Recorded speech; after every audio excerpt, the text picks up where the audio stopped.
Please be seated. Good afternoon. Today, it's my great honor, and it really is an honor, to add to my national security team a leader of extraordinary courage, character, experience, and accomplishment, and a man who I've seen some of the more interesting parts of the world with when I was vice president. Someone with whom I have worked closely for many years, and I've seen perform to the highest standards under intense pressure. Someone who I hold in the highest personal regard as a man of great decency and a man of dignity. In my judgment, there's no question that he is the right person for this job at the right moment, leading the Department of Defense at this moment in our nation's history. He's led major coalitions of allies and partners to fight terrorism, and it took some real diplomatic capacity to get that done. He's overseen some of the most complex logistical efforts ever undertaken by the United States military, helped end a war, and literally bring tens of thousands of troops home safely. He's loved by the men and women of the armed forces, feared by our adversaries, known and respected by our allies, and he shares my deeply held belief in the values of America's alliances. And he is just as committed as I am to rebuilding and modernizing those alliances from the Asian Pacific to Europe and around the world. Through sheer determination and extraordinary skill, he's been breaking down barriers and blazing a trail forward in this nation for many years now, for more than 40 years. And he has a long way to go, and he's going to do it again. And so today, I'm honored to nominate former General Lloyd Austin as the 28th Secretary of Defense. I want to thank you, General. You're a friend, but I want to thank you, General Austin, for once more stepping forward to serve your nation. This is not a post he sought, but I sought him.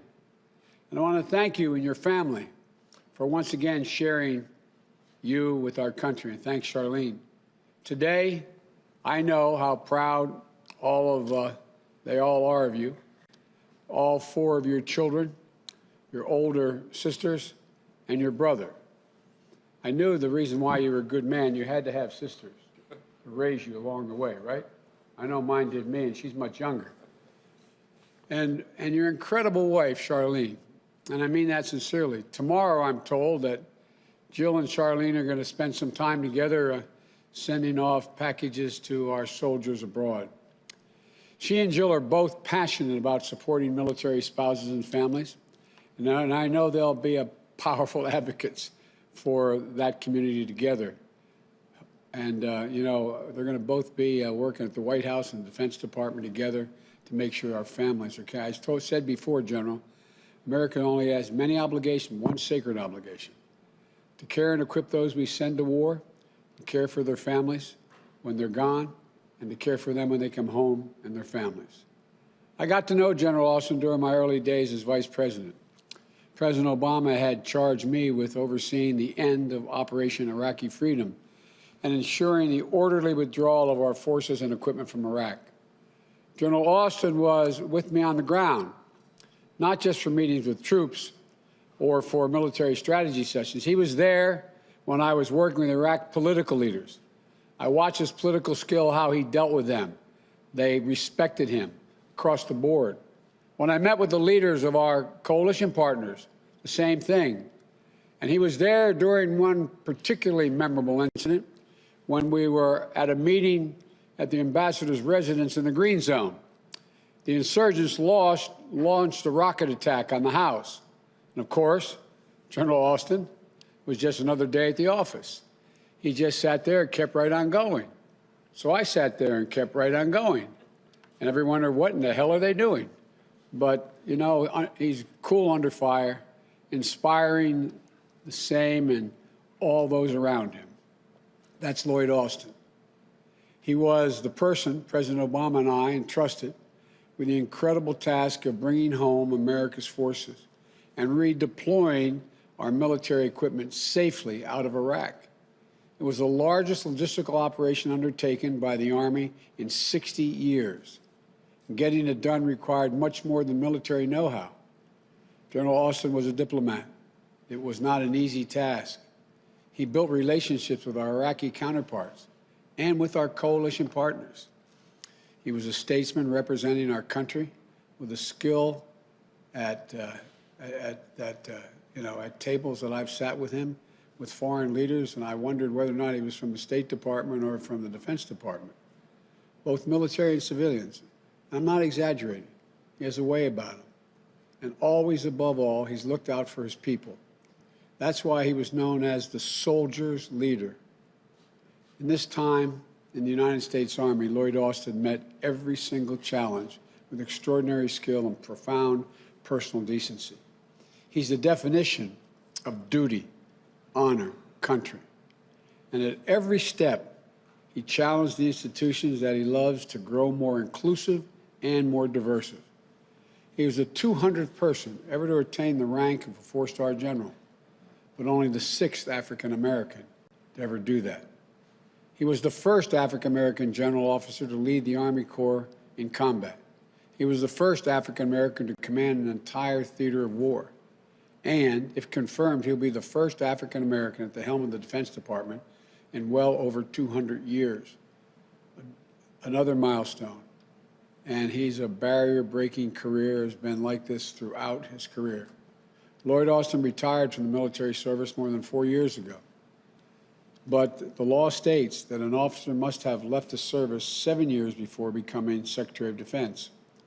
There's a good reason for this law that I fully understand and respect. And I would not be asking for this exception if I did not believe this moment in our history didn't call for it. It does call for it. And if I didn't have the faith I have in Lloyd Austin to ask for it. I believe in the importance of civilian control of the military. So does the Secretary-designee, Austin. He'll be bolstered by a strong and empowered civilian sector and senior officers, senior officials, I should say, working to shape DOD's policies and ensure that our defense policies are accountable to the American people. Civilian-military dynamic, that dynamic itself has been under great stress the past 4 years. And I know that Secretary-designee Austin is going to work tirelessly to get it back on track. I have personally worked with this man. I've seen him lead American fighting forces on the field of battle. I've also watched him faithfully carry out the orders of the civilian leadership of this nation. There's no doubt in my mind, not any doubt whatsoever, whether this nominee will honor, respect, and on a day-to-day basis breathe life into the preeminent principle of civilian leadership over military matters in our nation. I know this man. I know his respect for our Constitution. I know his respect for our system of government. So just as they did for Secretary Jim Mattis, I asked the Congress to grant a waiver for Secretary-designee Austin. His many strengths and his intimate knowledge of the Department of Defense and our government, I think, are uniquely suited for the challenges we face now, the crisis we face now. He is the person we need at this moment, in my view. And given the urgent threat and challenges of our nation's forces, he should be confirmed swiftly. We need his experience in large-scale logistical operations to help support the swift and equitable distribution of COVID-19 vaccines. We need his experience building and managing relationships, engaging in diplomacy with our partners to help rebuild America's alliance and strengthen our shared security. And we need his firsthand knowledge of the immeasurable costs of war and the burden it places on our service members and their families to help bring to an end the forever wars and ensure that the use of force is the last tool in our toolbox, the last tool resorted to protect our national security, not the first. We need his deep understanding of the Pentagon to help reform the Defense Department. We need his personal experience helping inform our efforts to ensure that our armed forces reflect the full strength and diversity of our nation, that Black, Latino, Asian American, Native American, women, men, LGBT, service members are treated with dignity and respect. You know, at a time when more than 40% of our more than 40% of our active duty forces are people of color, it's long past time that the department's leadership reflects that diversity. And we need his in-depth understanding of what it takes to deter threats wherever they arise and to defend the American people, our vital interest, and our allies from harm, just as he did when he was designated to lead the strategy and together with a dozen of partner nations to ultimately crush ISIS. And if you don't think that required some diplomatic skill putting that group together, then you don't understand what was going on. He did a heck of a job. The threats we face today are not the same as those we faced 10 years ago or even 5 years ago. We must prepare to meet the challenges for the future, not just keeping fighting wars of the past. We must build a foreign policy that leads with diplomacy, revitalizes the State Department, revitalizes our alliances, putting American leadership back at the table and rallying the world to meet global threats of our security. From pandemics to climate change, from nuclear proliferation to the refugee crises. As part of our diverse national security leadership team, Lloyd Austin knows how to do this work. Before I turn the podium over to the Secretary-designee, Austin, I want to end on a note of personal privilege. As a leader, General Austin has always followed the advice given him by his first platoon sergeant. As my son, Bo Biden, was a major in the military, I said, "Now you're a field-grade officer, Dad." He said, "I don't have any illusions, Dad." He said, "I know who runs the United States Army, platoon sergeants." And here's what his platoon sergeant told him, quote, "If you focus on your people, take care of them, get out in front and lead them, they'll refuse to let you fail," end of quote. That's why he's inspired so many young people who work for him and give their very best to live up to his example of leadership, including, for a time, a young lawyer serving a year in Iraq as a captain with his Delaware National Guard unit, my son, Bo Biden. I know how proud Bo was to serve on the General Staff, General Austin's staff. And I know that under your leadership, General, the Department of Defense will advance the security of the American people in ways that always, always, always honor our highest values and ideals. So I thank you again, General. May God bless America and may God protect our troops. And now I'd like to turn it over to General Austin, the Secretary-designee for the Department of Defense.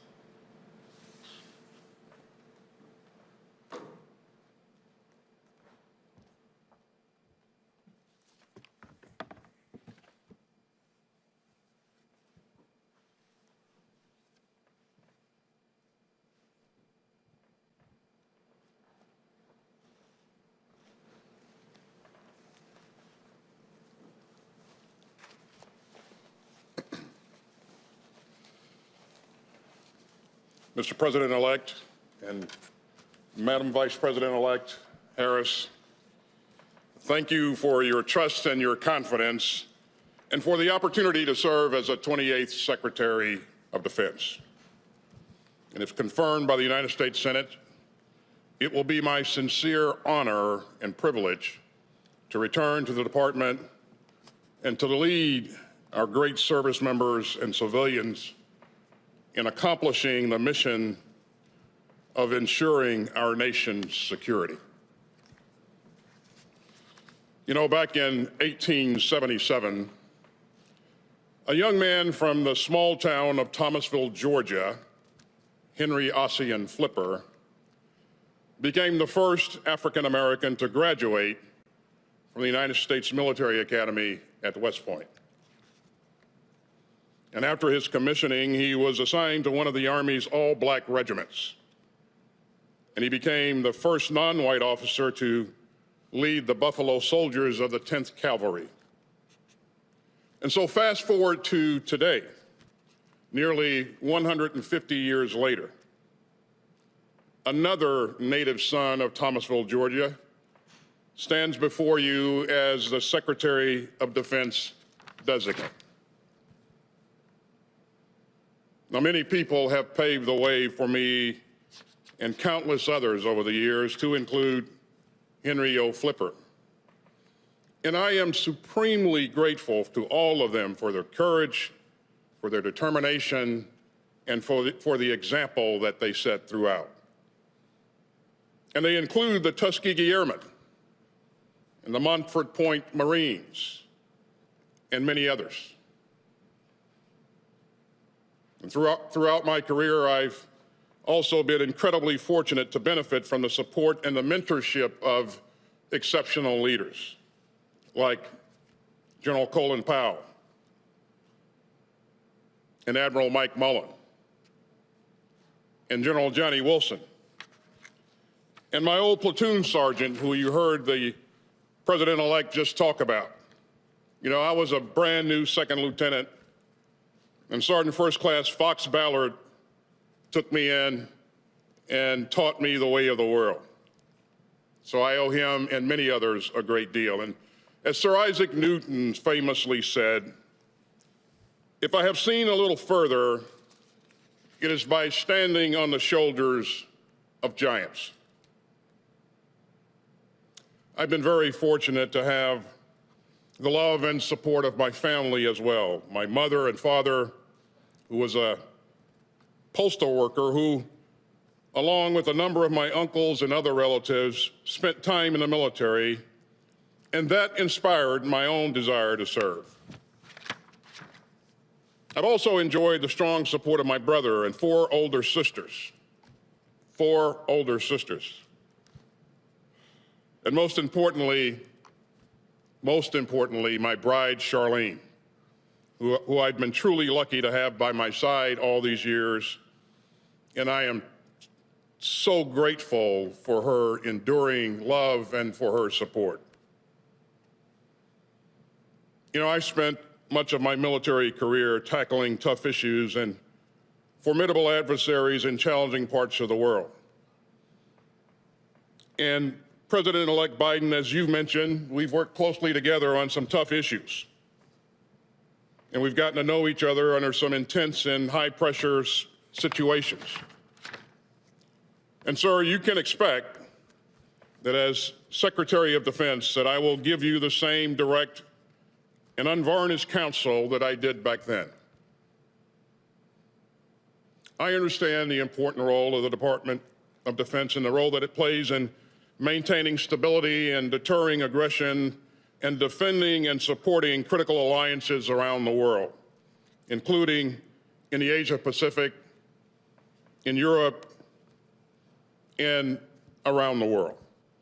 And I fervently believe that, as you've said before, sir, that America is strongest when it works with its allies. And over the years, I've worked hand in hand with our diplomatic colleagues and partners around the globe and witnessed firsthand what we're able to accomplish together. And so, if confirmed, I look forward to resuming this important work. My career has taught me something else equally fundamental to who we are as a nation. When I concluded my military service 4 years ago, I hung up my uniform for the last time and went from being General Lloyd Austin to Lloyd Austin. It is an important distinction and one that I make with utmost seriousness and sincerity. And so I come to this role, this new role, as a civilian leader, with military experience to be sure, but also with a deep appreciation and reverence for the prevailing wisdom of civilian control of our military. I recognize that being a member of the President's cabinet requires a different perspective and unique responsibilities from a career in uniform. And I intend to keep this at the forefront of my mind. And I look forward to surrounding myself with experienced capable civilian appointees and career civil servants who will enable healthy civil-military relations grounded in meaningful civilian oversight. As Secretary of Defense, my priority will always be the men and women, military and civilian, who make up the department and their families. And I've seen what they're capable of. Great Americans like your son, sir, Bo, and also our future First Lady, Dr. Biden, in her tireless work for military families. As the President-elect said, Bo was one of the military lawyers on my staff in Iraq. And we stayed in touch and saw each other a few times after he returned home. And as you too can attest, Madam Vice President-elect, Bo was a very special person and a true patriot, and a good friend to all who knew him. Over the past 4 decades, I've witnessed our service members and civilians' selflessness and patriotism and the extraordinary lengths that they will go to in support of the mission and in support of one another. And I could not be more proud of them and their families. And if confirmed, it will be the honor of my lifetime to lead them again with honor and integrity. Thank you again, Mr. President-elect and Madam Vice President-elect, for this opportunity and for your trust and confidence in me. May God bless and keep safe all those currently serving in harm's way, and may God continue to bless the United States of America. Thank you.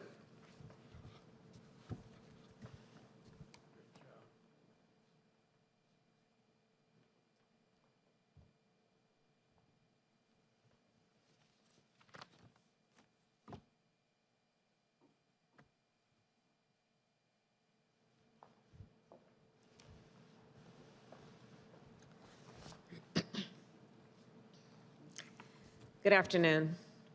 President-elect Biden and I will take office at a consequential moment for our country. Even as we work to contain this pandemic and responsibly open our economy, we also need to lead the Defense Department into the future, rebuild and renew global alliances and partnerships, and make sure the United States is prepared to address new threats and new challenges, from cyber to climate. The fundamental responsibility of our administration, and any administration, is keeping the American people safe and secure. My whole career has been about keeping Americans safe. In the United States Senate, I have served on the Homeland Security and Intelligence Committees. I've traveled to Iraq and Afghanistan and the Middle East, where I've seen the extraordinary training, commitment, and heroism of our service members, and proudly represented California, the state with the largest number of active duty military and veterans in our country. And I am absolutely confident that General Lloyd Austin is the right person to lead the Department of Defense at this critical moment. We need a proven leader to help address this pandemic, someone with the experience to help make sure safe and effective vaccines are distributed equitably to all. A leader who will honor the service and sacrifice of those who wear the uniform of the United States, provide for their well-being, and make sure they and their families are treated with the dignity and respect they have earned. And a leader who recognizes that our service members represent America around the world and must uphold our nation's highest values and ideals. General Austin is that leader. As the President-elect noted, this is a milestone nomination. A seasoned, highly decorated, and trailblazing commander, General Austin reflects the very best of our nation. And President-elect Biden and I will work closely with him and our entire team of national security and foreign policy leaders to make sure the United States of America is safer and more secure than ever before. You know, throughout America's history, the United States military has been a home for generations of young men and women dedicated to serving our country, and General Austin is among them. With this nomination, he will continue his service, strengthening not only America's national security, but our role as a partner to allies around the world. And we couldn't be more proud. Thank you.